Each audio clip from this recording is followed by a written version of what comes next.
This is the Greg Bedard Patriots Podcast with Nick Cavins. So it is brought to you by Prize Picks, largest daily fantasy sports platform in North America. Download the app today. Use code CLNS for a first deposit match up to $100. Also, check this out. For Game 1 tonight, we're recording this on Thursday afternoon. Game 1 of the NBA Finals, Prize Picks has a Jason Tatum square. If Jason Tatum scores 1 point, that's more than a half point, folks. Square wins. Users must add it as part of their lineup before the timer ends. So if you've got the time listening or watching this podcast, you can check that out and take advantage of the Tatum square. Score 1 point and you win. Finally, you can also take out the guesswork of buying NBA or NFL tickets with Game Time. Download the Game Time app. Create an account. Use code CLNS for $20 off your first purchase. Last-minute tickets, lowest price, guaranteed. Before we get into the Patriots, Greg, do you have a Celtics-Maverics prediction for me? Well, I'm mostly sort of interested in tapping your quickie view of the series because you watch way more NBA than I do. I mean, the extent of my NBA viewing is some occasional fourth quarters of the Celtics. I will say last round I watched a little bit more.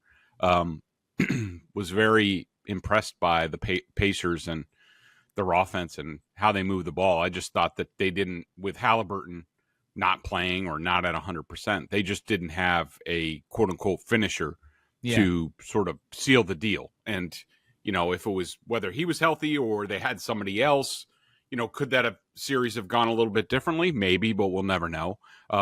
Certainly I'm intrigued by, we know the Mavs have Kyrie and Luka, who can finish, both of them.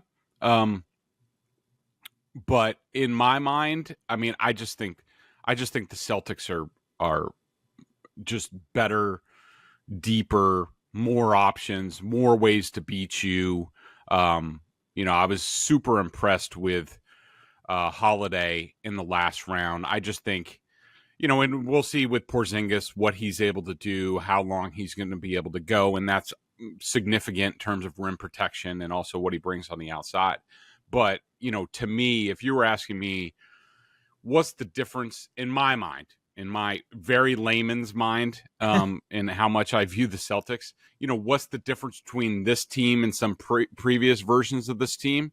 To me, it's Holiday. I mean, the upgrade from Marcus Smart to Holiday, you know, in terms of his, we know both can defend, but what Holiday can do, how he slips seamlessly into what the Celtics want to do offensively. With Smart, it just seemed like he tried to shoehorn himself in, which led to all sorts of, you know, issues. I'm not saying they were huge issues, but they make a difference when, you know, you're trying to win a championship. So to me, I think it's going to be a really good series. I think it's going to be competitive. I think there's going to be a lot of drama with the whole Kyrie and Luka's full of drama himself.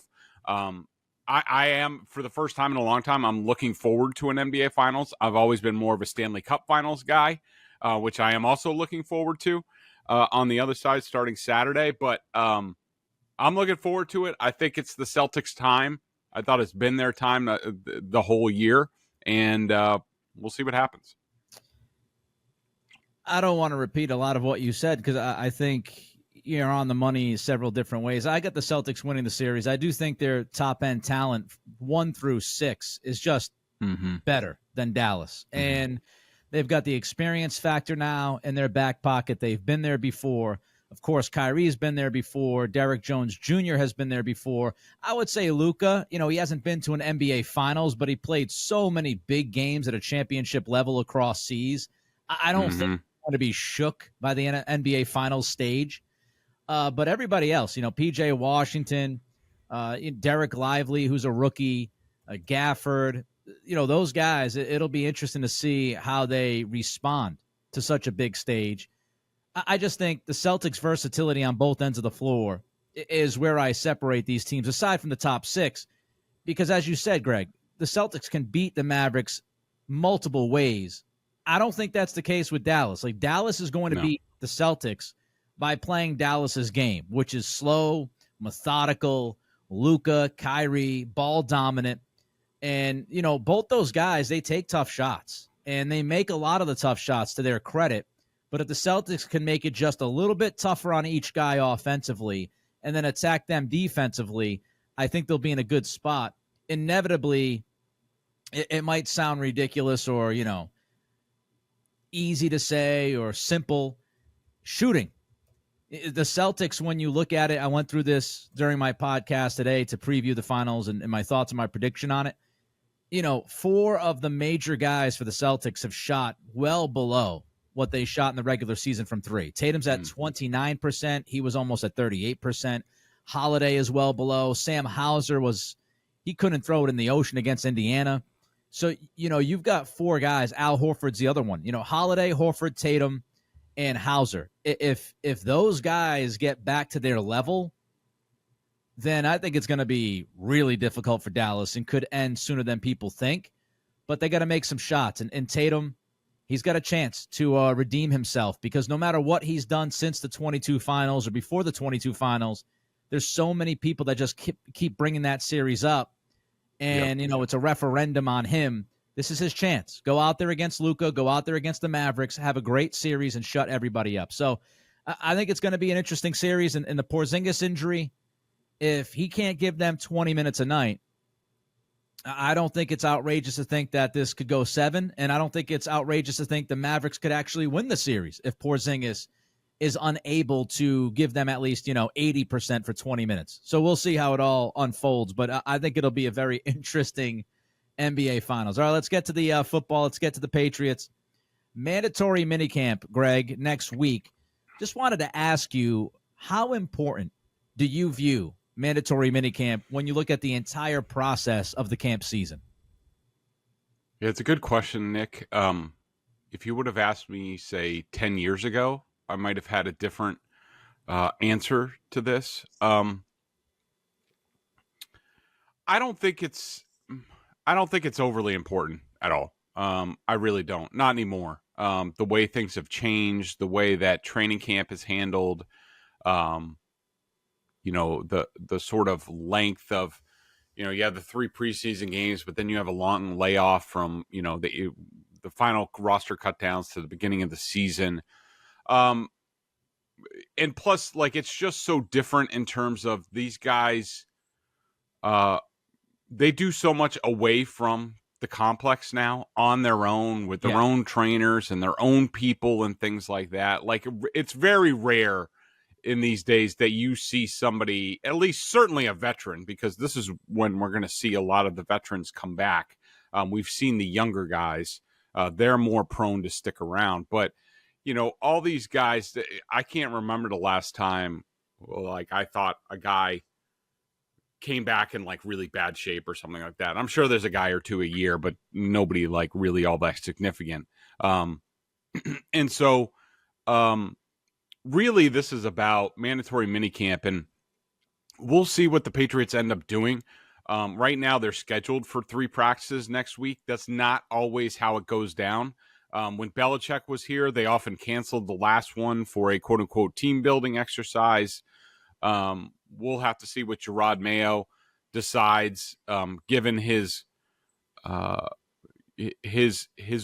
to sort of respect the players, play into being understanding, being sympathetic to the players.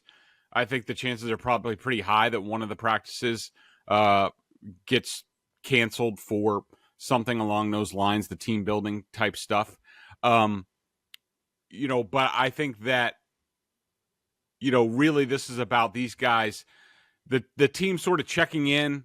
I will say, now that you bring it up, Nick, I will say that it's important from an offensive perspective, but they've all been there. It's the defensive guys like Judon and Uche and Devon Godchow who have been spotty, but these guys have been in the system forever. So the offensive guys have been there learning, all of them. Yeah. Hunter Henry's been there. The defense hasn't. So really this is about checking in. It's sort of just, hey, welcome back. We're all getting on the same page. I think it's important for Mayo to strike the right tone in front of the group and sort of set the stage for training camp, but really nothing substantial is going to happen until we get to training camp and really when the pads get put on. Yeah, I wanted to ask you about Mayo and the coaching staff. Will we learn anything about those guys next week? That we haven't learned already, or Yeah. that we haven't? No, I don't think so. No. We'll see. I mean, maybe they get into some competitive situations, 2-minute, that sort of thing. That's something we haven't seen yet. They probably, they're going through a list on stuff where they're right now during OTAs and minicamp. They're just like, they're touching on things to get a look at things and also set the tone for training camp. We haven't gotten to sort of game situations, 2-minute drill, 4-minute offense, that kind of stuff. So maybe we do see that, and maybe that's a little bit more interesting. But no, I don't think we're gonna. I don't think we're gonna learn anything about this group. PrizePicks is America's #1 fantasy sports app with more than 5 million members. It is the most fun and exciting way to get in on the action while you watch your favorite sports and players. Just pick more or less on 2 or more player stats for a shot to win up to 100 times your cash. With PrizePicks, you could turn $10 into $1,000 in a single game watching your favorite sports this summer. You can make a PrizePicks lineup in as little as 60 seconds. Seriously, I did it before. I was like, do. I did some on the golf recently. That was fun, watching along. You just need to pick more or less on 2 to 6 player stat projections, and you're locked in. If you're looking for promotions, PrizePicks has got you covered every week, from lowering select player stat predictions on Tuesdays, which increases your chances of getting a win, to getting your entry fees back if you have a losing lineup on Friday. This week on PrizePicks, I'm really into the hockey, and the NBA is kind of a snooze. Go Celtics. Can't wait to watch you guys against Kyrie. This week on PrizePicks, I'm looking at the hockey board, selecting Gustav Forsling over 1.5 shots on goal. Sam Bennett, hated in Boston, over 4 hits. Alexander Barkov, over 0.5 assists. That's easy. That's like taking money from a baby. And Chris Kreider, over 2.5 shots on goal. Download the app today and use code CLNS for a first match deposit up to $100. Pick more, pick less. It's that easy. All right, let's talk about a couple things that we're looking forward to. 3 things that we're most interested to see at minicamp. Greg, you can start with one. So Matthew Judon's #1 on my list because we haven't seen him. I mean, I know he's been in the area. He did a football camp, a couple of football camps last weekend. Same with Josh Uche. I think he's doing one soon, or might have just done one. I'm #1 interested to see if he shows up. Now, usually it's a foregone conclusion that these guys show up because you do get fined. It's mandatory, but I don't know about you, Nick, but I'm seeing an uptick on guys who aren't going to mandatory minicamp. Of course, these are like the big money guys like CeeDee Lamb. Yeah. There's some other people like that who are really like, they're going to get paid. They're going to get paid a lot of money, so they don't really care. It's pocket money for them. I would expect Matthew Judon to be there. I think he told Karen Gregan that he was going to be there because he doesn't want to get fined. He doesn't want to give money away. Yeah. So I expect him to be there. But, what kind of shape is he in? How's his vibe? He's always had a really good vibe. Even last year when he was going through the contract stuff, he was always, Judon. Judon is Judon. And so I don't expect to see any changes, but I just want to see him out there. I want to see how the front changes without, with him there, with Uche there. We've seen a lot of Keon White and Anthony Jennings and this other guy that I can't even pronounce his name. Starts with an X. O'Shane Zimenez. There you go. Yeah. That's why you get paid the big bucks. He's been on the edge. I'm just interested. Does the standing up stuff that we've seen from Keon White and Dietrich Wise, does that continue? I like to see when guys come back, I like to see the trickle down effect. And so, getting Matthew Judon, if he's out there, I'm assuming he's healthy and ready to go, should give us some indication where the front is going.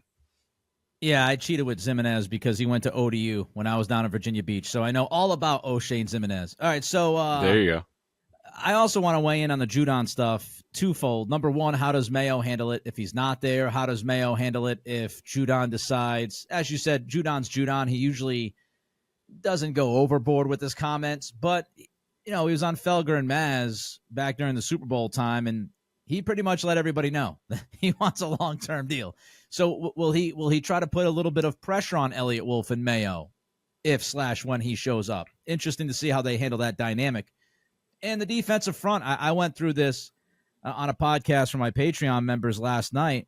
It's interesting. Judon, we know he's on one side, and we would imagine that Anthony Jennings is likely going to be early down on the opposite side. But then what else do you have there? Joshua Uche, sub-pass rusher. Is he going to look like Uche from 22 or 23?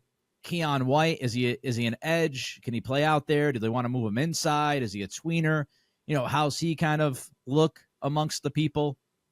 And will they rely on somebody like Tavai to play a little bit as they did in recent history? So I just like to see the mix up front, how they're going to configure that. All right, your second thing that you're most interested in. The offensive tackles. After what we've seen the past couple of weeks now, last time we were out there, they didn't have Okorafor and Michael Wenu. That led to, we talked about trickle-down effects. It was like a deluge of crappy offensive line play with those guys not there. So I want to see if they're back in the mix. Again, how does that affect other guys? Does Caden Wallace go back to left tackle? That was something you and I talked about a lot last week, how alarm bells sort of went off that he was over at right tackle. Yeah. After, all this stuff, playing right tackle at Penn State, then the Patriots are trying to make him a left tackle. If you're doing that, and why even waste a practice putting him at right tackle? So, how does that stuff all work? But I want to watch Okorafor a little bit more to get a little bit more of a gauge on, what kind of player. I got to tell you, my initial impression of him in the first couple OTAs was positive.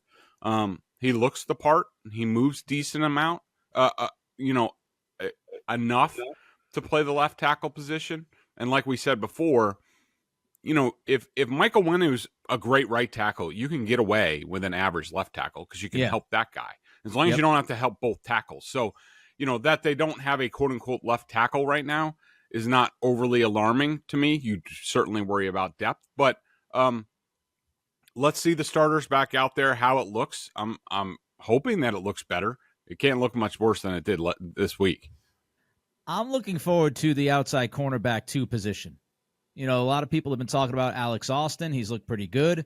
Isaiah Bolden has been in the mix. And I think this is something that's very interesting. I kicked around the idea of maybe going out there and signing Stephon Gilmore at the beginning of the offseason. Seems to me that Elliott Wolf, Mayo, and Covington, they want to see these young guys at outside corner and see if any of them can actually wrestle the spot away from Jonathan Jones. And if they do, that's great. It would pretty much be what you wanted from Jack Jones, right? They were hoping that Jack Jones would be that young outside corner opposite of Gonzalez. The off-the-field stuff, the personality, we know didn't work out with Jack. But, if you get Alex Austin or Bolden to show up and pop for you, now you can have a little bit more flexibility when it comes to your secondary, when it comes to the slot, when it even comes to free safety. So I want to look at Austin and Bolden outside corner 2. Can one of those guys win that job? And I think that would go a long way in helping that secondary be even better than what it could be. All right, Greg, your third thing. As always, the quarterback position, specifically Drake Maye. Does the pecking order change again after what we saw last week with Maye's ascension 2? We talked about it. When you start giving an third overall pick something, it's hard to take it back because then all of a sudden everybody overreacts the other way. Oh my God, he got demoted. Oh, he sucks. He's a bust. Like now on Felger and Maz. So, where is Drake Maye? What are they asking him to do? Does he make, I want to see progress in 11-on-11. I know he can do 7-on-7. I know the offense can do 7-on-7. I want to see progress with 11-on-11, and maybe I'm a little bit worried though about the offense with all the defenders coming back. They weren't exactly going against the A team last week when they struggled, so the A team's back in town. Yeah, I mean, I got to say Maye. I got to say the quarterbacks. Brissett versus Maye. Does Maye creep up on Brissett in any kind of tangible way? Does the progression continue? It looks like Maye has done a good job of taking those baby steps and progressing throughout the early stages of what we've seen and what we've heard.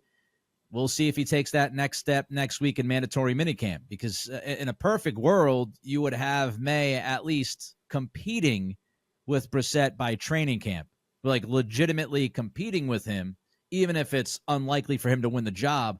That would be the perfect scenario for the Patriots. So Brissett versus Maye, is Maye inching up on him, or is Brissett giving him the Heisman and keeping that distance between QB1 and QB2? All right, let's jump to the mailbag. Jay Chaburka writes to you, Greg. Damian Harris had a terrific interview with Robert Mays. He backed up your reporting that team leaders knew immediately that Patricia and Judge were a disaster. Offensive players felt smarter than the coaches, and that Belichick ignored team leaders' concerns because of his ego. All right, well, it's a two-part question. We'll deal with the first part first because, it makes sense. Has there been any hint of worry from the locker room about incompetence or ego with the current coaching staff, Greg? So my quick answer is no, none that I've heard. And, I wouldn't really expect it. I mean, I think on the defensive side, we all know it's basically the same brain trust. A few more people, Dante Hightower's in the mix, but, a lot of people have, DeMarcus Covington has widespread support among the players and the people in that building. The offensive staff is, might not have been your number one pick in terms of offensive coordinators, but these guys are very professional. They're well respected. They're experienced. They know what they're doing. They know how to install things, and they're going to be fine.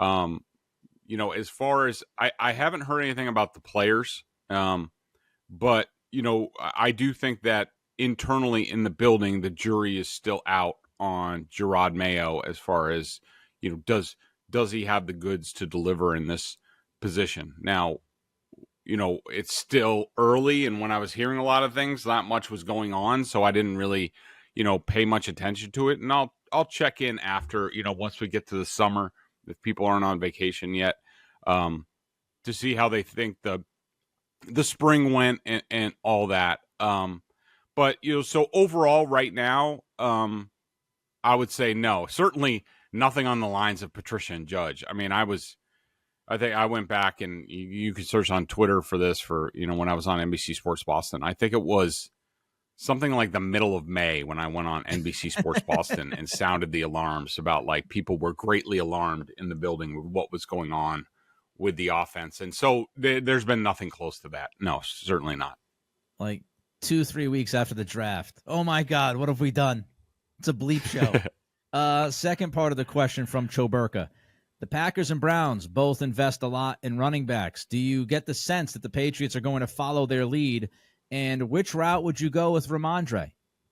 So, man, I get more running back questions now for whatever reason. I mean, Nick, do you think, well, the Browns, look, I mean, they have Nick Chubb and then they paid Nick Chubb. I mean, is that investing a lot in the running back position? I don't know. And I don't think Nick Chubb's contract was, all that outrageous. He's a great player. The Packers, both their running backs, I mean, Aaron Jones and Dillon, who's I think gone now. No, Jones is gone. Jones is gone. That's right. Josh Jacobs is in. Josh Jacobs is in. But, for a while, I mean, they were just going with their rookie backs, the guys that they drafted. Yeah. And then when things changed and, Jones decided to leave, they went for Josh Jacobs. But again, I think they had followed their path, which I think that's what the Patriots are going to do. It's going to be from within. And if they get to the point, and you look at the Packers and what they've done this offseason, I mean, not just Josh Jacobs, but Xavier McKinney at safety, one of their few weaknesses. They were able to go young. They have the cheapest wide receiver room in the league because they're all their own draft picks. And so that allows them to, once the roster gets to a certain point, I think we would all agree that the Packers are now contenders. Now, because they've done such a good job of drafting and developing, now they can go and splurge on something. So I just don't think that the Patriots are even remotely close to where the Packers are. And until that time, I don't think that the Patriots are going to invest in a position like running back. I think they will look at who they have. The Fenwick kid, who was an undrafted free agent. I know they really like him. You have not heard much about him during this OTAs because he's been dealing with a tight hamstring throughout, and the Patriots are managing him. And I could tell you, Nick, if you were wondering like how important these things are, I mean, the Patriots have basically said like, don't rush on the account of OTAs and minicamp and stuff like that. Like they know what he can do. They want to see him in training camp and all that stuff. So I don't anticipate the Patriots investing in the running back position. As far as Stevenson goes, I would expect him to get some sort of extension at some point. But again, there's two sides to that. Like, the team has to be realistic on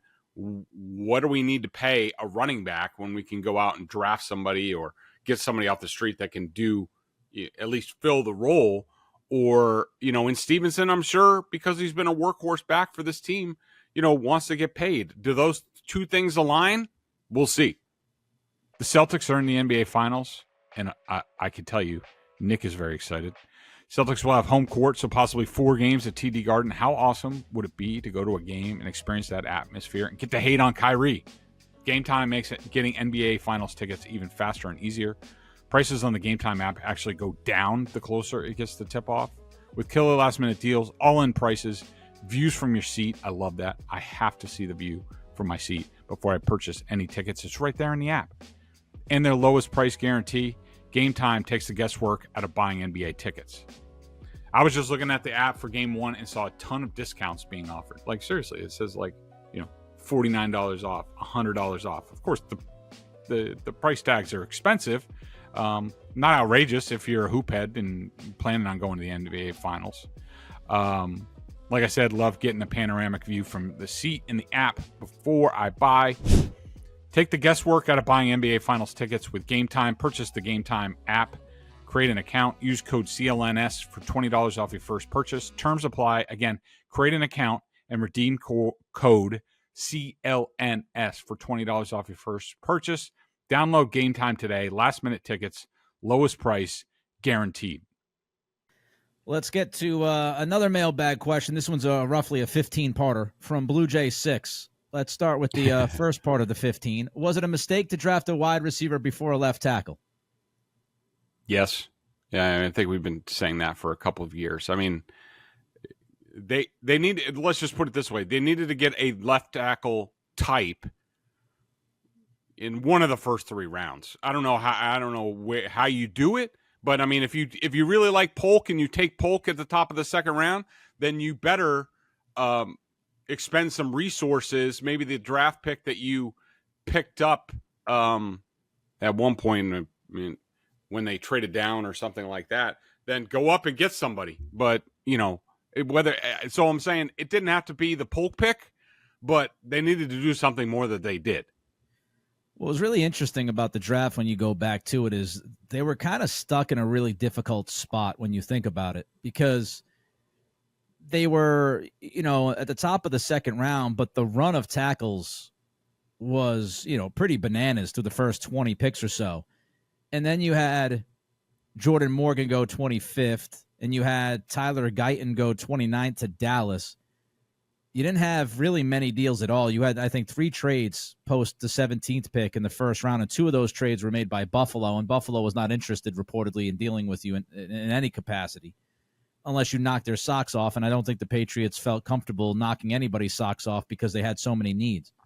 And then when you look at it, I mean, Guyton was drafted 29th, and you didn't have another tackle taken until 55th with Patrick Paul. So, I mean, the rest of the NFL agreed with the Patriots that at the top of the second round to about the middle of the second round, offensive tackle wasn't it. Like that's not where you wanted to draft those guys. You wanted to draft them later in the second round. And really, that's, I think, many people's second guess, right? We've gone through it. We don't have to relitigate this, but you're drafting Caden Wallace at 68. And meanwhile, in the late second round, you had Patrick Paul go 55th. You had Blake Fisher go 59th. You had Rosengarten 62nd. Then Sua Mata'ia 63rd as the Chiefs moved up, and I think that especially was a hair across the tuk-tuk of Patriots fans that the Chiefs moved up to draft the guy that we'd all been talking about going to the Patriots in Suamataia. So I would say that, the Patriots, if they drafted somebody at 37 or 34 at tackle, we'd probably look back and say, whoa, major reach. Nobody else went until 55 or 60. So they were kind of in that tough middle. And let's also not forget that they try to trade up to draft Leggett reportedly. So in their minds, I have to take from that. So if you put all the pieces together, Greg, the first bigger move they made was a Okorafor, right? So they go out there and they quickly sign a Okorafor. Wolf has steadfast told us that Okorafor is going to be left tackle. They think he can play the left side. When they try to make a trade back into the first round, it wasn't for a tackle, it was for a receiver. So I think that should tell us, and they're also trying to transition Caden Wallace from the right to the left side, and they know that's going to take some time. I just think they believe Okorafor can do the job. And if he can't, it's not great. So, right. And that's pretty much what it comes down to me. Yeah, I mean, I think you're exactly right. I mean, I think the Patriots had it right. The big question, and we talked about this before, is did they get caught a little bit with their pants down on the run of wide receivers at the end of the first round? And let me also point out that, Mike Lombardi's been on record that saying that he's been told that the Patriots were horny for Xavier Worthy. That's who they were.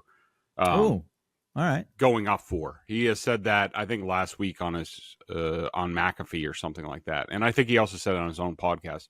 But I also wanted to point out and also tackle that run that you talked about. And, in my redraft, which we went over before,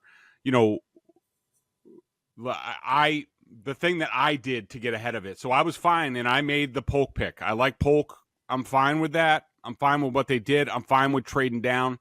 I would have used the pick and the trade down that for Polk, and what I would have done is I would have gone for your boy Suma Matia. I would have traded with San Francisco instead of KC. I would have trumped the KC offer, and I would have traded up there. That would have been my answer. Not the second round pick and Jalen Polk, but do more in the third round when that run on tackle started with Paul. Which inevitably leads to the question which I had when we talked about it is it really comes down to, do you want Caden Wallace and Javon Baker, or do you want Suamataia?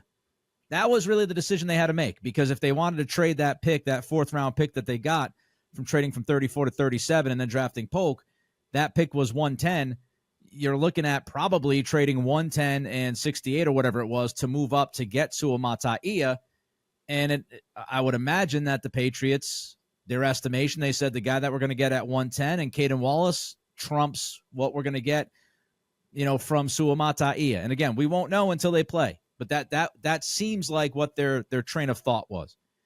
As far as left tackle, Greg, anybody that's out there, maybe free agency, trade, Blue Jay 6 wants to know that might help them Band-Aid the situation if they need the Band-Aid?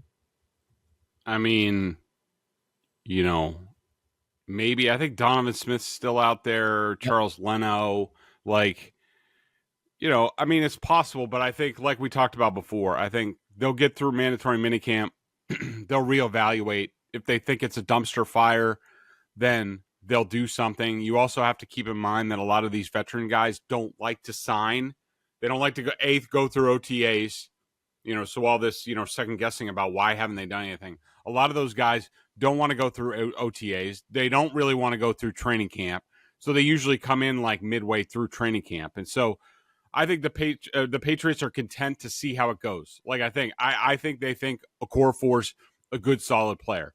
I think they think that Caden Wallace has a chance to develop, and they have some other options internally. I think they will exhaust those options for a while, at least into the middle of training camp, before you see them do anything at tackle. Just a couple more things, but before we get to them, this episode brought to you by Prize Picks, largest daily fantasy sports platform in North America. Download that app today. Use the code CLNS for a first deposit match up to $100. You can also check out Bedard & Company at BSJ, $50 for the year. All the great coverage that they provide. They're pumping out Patriots content, and of course, they're especially pumping out Celtics content right now with John Corrales as we get ready for the finals tonight. circle back to the left tackle conversation. I also think, Greg, that part of this is, did the Patriots feel like Suamataia would be ready to start in 2024? And so maybe they just thought, well, if we're going to draft Suamataia to be the starting left tackle in 2025, then why not just draft Caden Wallace and try to transition him from the right to the left side throughout the year, because we might think that Caden Wallace would be more steady than Suamataia by 2025. Like, it could have been a situation where they just felt, we got Okorafor for this year. We're going to pretty much, I don't want to say kick the can down the road to 25, because that means you don't believe in Okorafor, but really the young guy, the young tackle, would play more of a role in 2025 than 2024. So maybe we don't give up an extra pick and we pick a wide receiver and we pick Wallace, and then we can get Wallace to a suitable point by next season. That also could have been part of the math. Blue Jay 6. It could have been, but let me also point out that that Suamataia is competing for a starting job with the Kansas City Chiefs. So he is. Yeah. Yeah. So, again, it's just the Patriots' evaluation. They might think that Okorafor is better than Suamataia right now, and they want to roll with Okorafor, and then we'll figure it out in 2025, because if Okorafor is as good as we think he might be at the left tackle spot, then we can always sign him to an extension with the ton of cap space that we have, or we can move Wallace to the left side, or we can go back into the draft and draft our young tackle in the first round versus trying to get something out of the late second round. It's all about evaluation. The Chiefs feel like Suamataia has a legitimate chance to be a starter this year. The Patriots think that Caden Wallace can move to the left side and Okorafor can hold his ass at left tackle. We'll all find out. That's why they play the games. We'll find out if the Patriots' evaluations are correct. Blue Jay 6, the third part of his 50-part question. Parcells took a losing franchise with a horrible roster. That's in parentheses. I didn't say that. To the playoffs in his second year. Belichick, parentheses, better roster, won a Super Bowl in his second year. Is it unfair to compare then to now, Greg? Should we say Parcells from terrible team, horrible roster, playoff second year, Belichick, better roster, Super Bowl second year? Should we be comparing those two situations to what Mayo might be able to do? I think so. I mean, we've talked about it throughout, that this is, sort of the Packers' plan. Now, it's different, and a lot of those things are different. I mean, Parcells had Bledsoe, correct, and Belichick had Brady, and Ron Wolf and Mike Holmgren. Sorry, I'm just having some sort of issue. Freaking pollen. Mike Holmgren had Brett Favre, but we didn't really know what Brett Favre was coming from Atlanta. And, Ted Thompson and Mike McCarthy had Brett Favre as well. And so, I just look at it, I know a lot of people are down on this team, and we've seen like the ESPN power rating. The Patriots are favored to be the number one, to have the number one pick.